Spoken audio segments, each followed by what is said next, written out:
Every month, I think we're like peak podcast. That it's just, how can there be more podcasts? All you do is hear about podcast. Then Spotify goes ahead and buys Gimlet. How far are we out from peak podcast? I mean, I'm waiting for yours. A lot of people That'll are. probably be the high sign, by the way. Okay. Yeah, I think there's a long way to go. There's a lot of leg room, and I think it's really just beginning. As the masses are experiencing podcast, and as, for a long time radio was so dim and terrestrial radio was such a poor experience.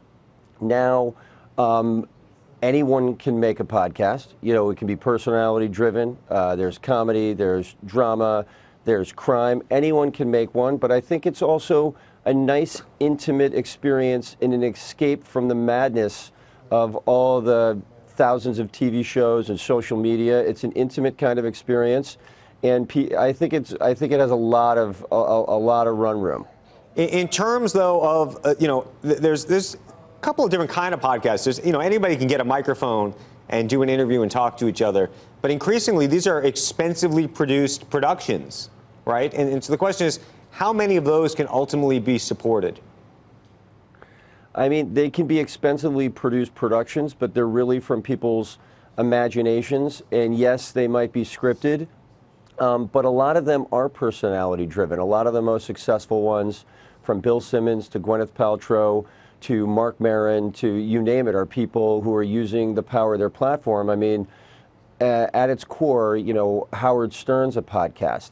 Right. So I think the way these things will grow is that they will become more involved and more production value will be contributed to them. But, I think, look at what's happening with the New York Times and the Daily. The Washington Post has just rolled one out.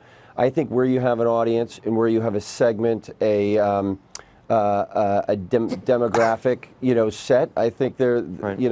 It doesn't seem to be slowing down right now. Is the loser radio? Is there a zero sum on your audio capabilities in terms of just how many hours you can listen in a day?